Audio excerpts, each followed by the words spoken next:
Happy Sunday, church. Last week we talked about love, God's love, loving like a mother. This week I kind of want to continue that, but I want to talk about a love that can be difficult for many of us. And that love is loving ourselves. For many people, the envisioning of God as love can be hard. It's not hard to imagine a God that is divine, all-powerful, immortal, and all-knowledgeable. Yet God's love was so extreme, it became incarnated in human flesh to be shown to all. God traded power for weakness, riches for poverty, and honor for humiliation. There's a Hebrew word in the Old Testament called hesed, which is used to show this type of love of God. Hesed is used to mean mercy, loving kindness, faithfulness. A word used to describe all the things God is.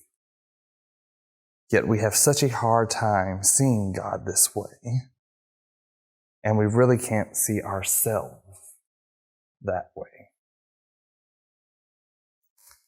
Often it's not that we reject the loving image of God, but that we have been knocked down so hard we can't imagine God loving us.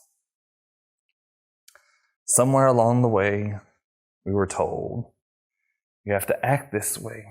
You have to act that way. You have to think a certain way. You have to live like this or live like that, or God just won't love us. One Greek word for love is agape. Agape is an all-consuming love. A love that's not just that lovey-dovey feeling that you get for somebody or something, but a hard love. A love that makes us do the things we don't want to do. The love that a mother has for her child when the child is screaming at 3 o'clock in the morning and the mother gets out of bed. That love when somebody asks you to do something for them and you're just so tired you don't want to do it, but you do it anyway. God's love is agape love, merciful love, love given even when we don't feel we deserve it. Today's scriptures is one many of us know well. John 3:16 through 17. For God so loved the world, God gave God's one and only Son, so that everyone who believes in God shall not perish, but have everlasting life.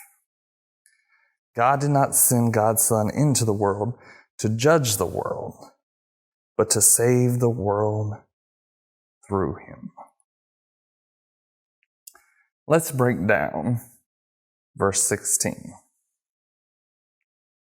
For God so loved the world, God gave God's one and only Son. This is irrefutable proof of God's love for us. God gave us His one and only Son. Such a sacrifice for us, love being shown, so that everyone who believes in God. This shows us that God's love is never ending, generation to generation, for those in the past, for us today, and in the future. Shall not perish, but have everlasting life, showing us the depth of God's love for us is everlasting. not just in this life, but in the one to come. We all know John 3:16. We're taught to memorize it as a young age. But verse 17, which comes right after, many people like to leave out. God did not send God's Son into the world to judge the world, but to save the world through him. God's love was sent in human flesh, not to judge, but to bring us all God, freely given with judgment already paid for. We are taught these verses at a young age, and we should be. They are a foundation of our faith. We live in a world that is hurting, not just during these times, but all the time. People from all walks of life walking around in pain, not knowing the unconditional love of God, thinking they are not worthy of love, not loving ourselves. People living unloved when love was given freely. Yes, we are to love God. We are to love our neighbors. But we really can't do those until we learn to love ourselves. We can show acts of kindness and love, and we can have love for people. But to encapsulate that all love, unconditional love of God, we have to love ourselves. Loving ourselves like God loves us. For God so loved me. Repeat that to yourself. For God so loved me. We as humans all too often put stipulations on love. I'll love you if this. I'll love you if that. I'll love you when I feel this way. Or I'll love you when it feels right. Or I'll love you when it's convenient for me.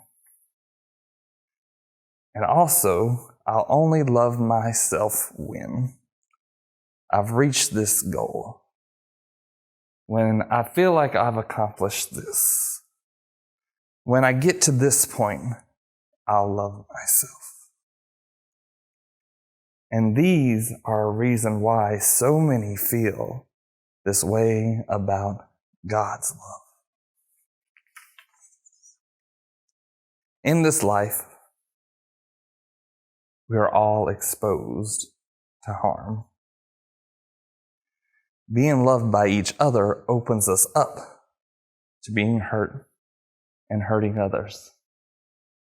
Not that it's always intentional, but it's who we are as humans. We must stop viewing God's love as equal to our love, when God's love is so much greater. So maybe this is the real problem.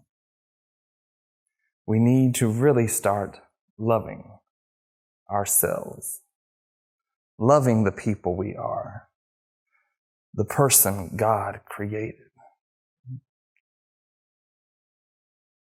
Then once we love the person we are because God, then maybe we can start loving others because God loves them.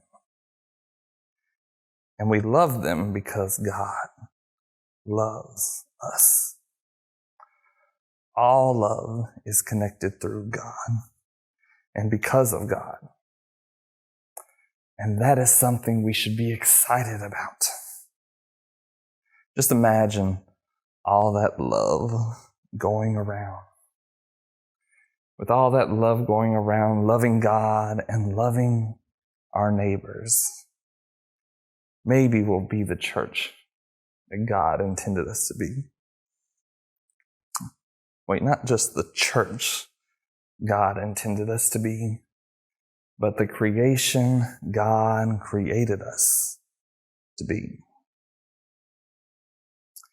When we are kind, loving, giving, forgiving, we are living in the nature that we were created to be.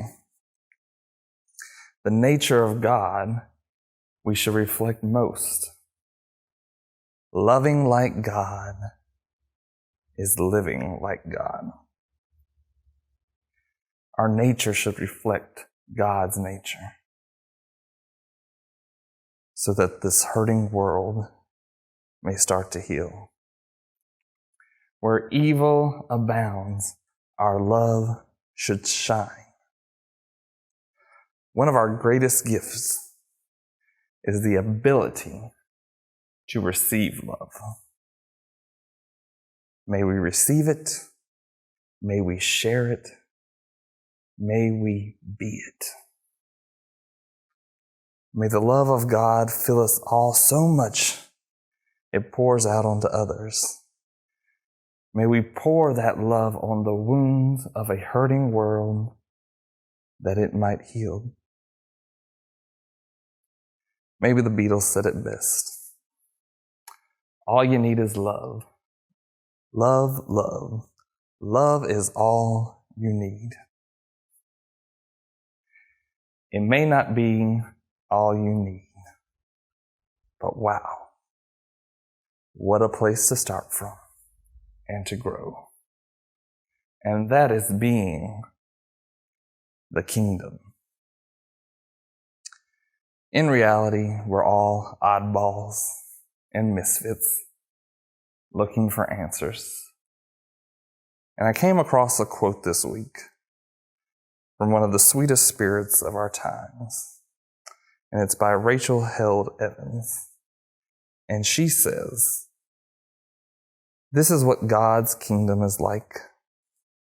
A bunch of outcasts and oddballs gathered at a table, not because they are rich or worthy or good, but because they are hungry, because they said yes, and there's always room for more." May the peace and love of God be with you.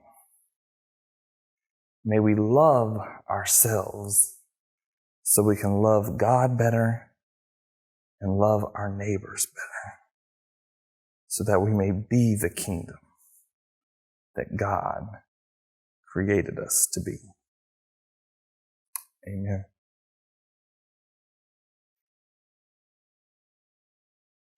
On behalf of everyone at Forest Park Church, I want to thank you for joining us for worship today. The experience does not end here.